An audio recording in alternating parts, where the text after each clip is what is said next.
For most of spaceflight history, NASA and government or nation states were really the biggest players in charge. That has recently shifted. This was a frontier we really believed for a long time. It was only a place for governments to build and innovate.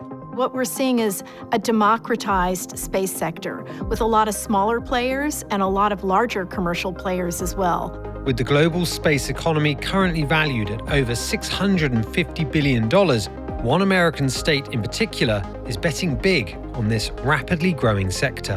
Governor Abbott coming to you from the great state of Texas. Texas is a really good snapshot of the new direction that the space industry is taking. There's a huge space community that's just embedded in Texas. From a NASA standpoint, because of that competition, they're lowering the overall cost. That allows us to be able to do more.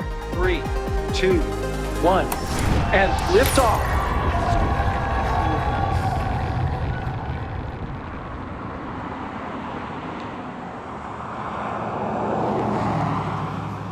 This is where we do the majority of all of our rocket testing, engine testing, component level testing, 200 acres of a factory floor and engine test and machine shop. Firefly Aerospace is one of many commercial space companies that has set up in Texas. It's valued in the billions of dollars thanks to a string of extraordinary technical achievements in recent years. In March 2025, it became the first commercial space company to land upright on the moon. It was a 45-day transit from Earth to the moon, and we had 10 NASA payloads on board doing all kinds of scientific experiments that I think really took us to the next level. Firefly has secured multiple contracts with NASA worth hundreds of millions of dollars and has recently expanded its manufacturing and rocket testing facilities just outside of Austin. Making sure that we keep all of this manufacturing in-house and in Texas is one of the key areas that allows us to be really scalable and kind of dominant in this industry. So why has Texas become a hotbed for companies like Firefly? Texas has a very long history with spaceflight. Everyone knows, Houston, the Eagle has landed, and the Johnson Space Center, which is home to Mission Control. This is Houston. Say again, please. Houston, we've had a problem. Houston was such a central location for spaceflight, and so a lot of engineers that worked out of Johnson Space Center would go on to create their own companies, and a natural place for them to go would be right next door.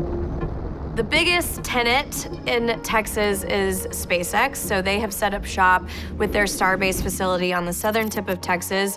One of the reasons is that when it comes to launching rockets, you want to be as close to the equator as possible in order to get an extra boost to get into orbit. Another big tenant is Blue Origin. That company set up its launch facility in West Texas outside of Van Horn. And then you also have a big cluster of companies in Houston, the home of NASA's Johnson Space Center.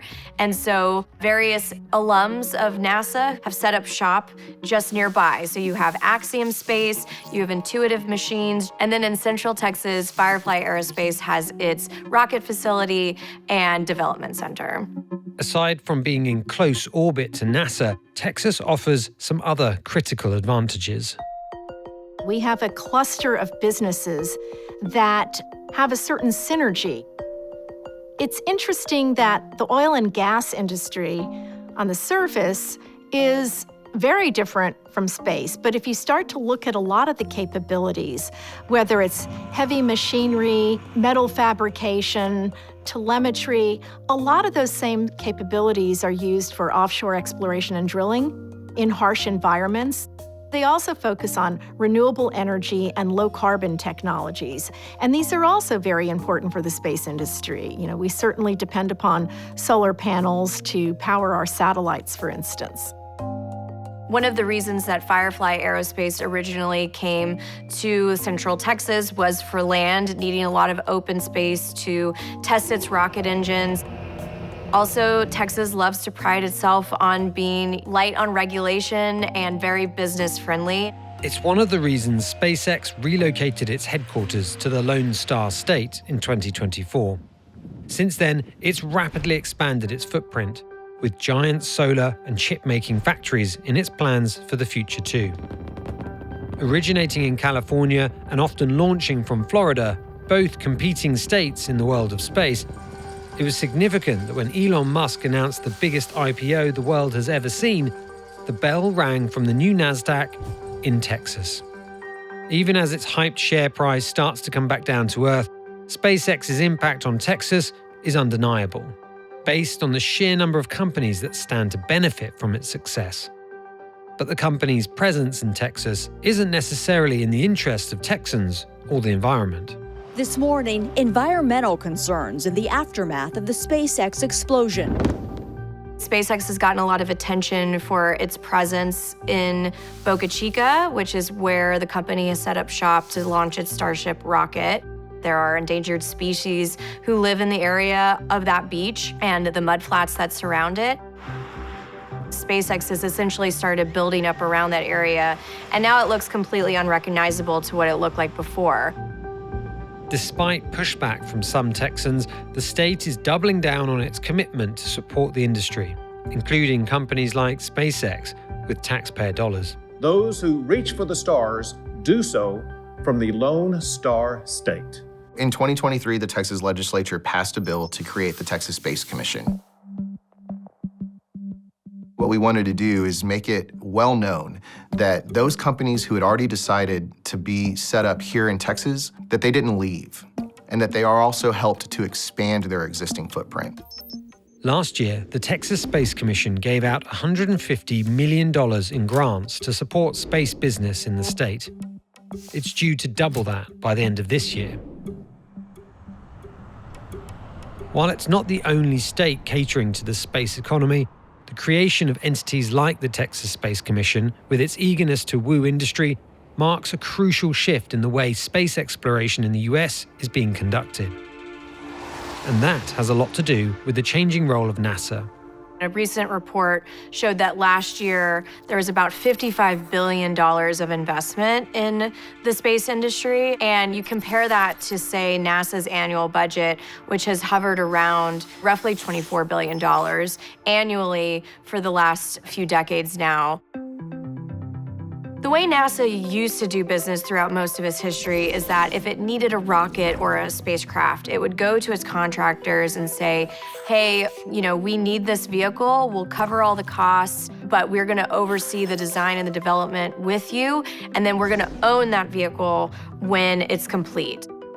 Now, the agency is transitioning to a new way of business where it's less of an overseer and more of a customer.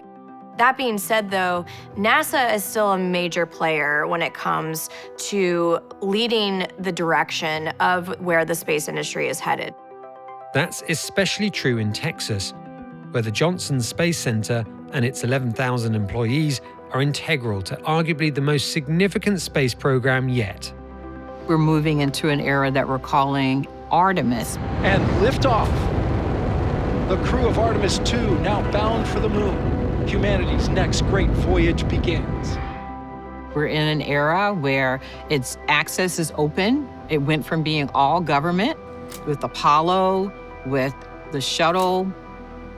And so commercial industry is a part now of Artemis because they have responsibility for building the landers. And so as we're building out Artemis, as we're building out this moon base, we will have responsibility for the overall integration of all of those things. Back in 2018, NASA started the Commercial Lunar Payload Services Program, CLPS, which is managed out of Houston. By outsourcing to companies, NASA aims to reduce the cost of lunar exploration and encourage innovation and growth. The companies got a number of things. They got a big chunk of NASA investment up front, and then the promise that they would actually have someone who would pay for that flight. If you get a NASA contract, sometimes that can be much more valuable than something that you can raise from private investment alone. When it comes to space development, you're looking at really expensive vehicles that take a lot of upfront capital and require years and years of development.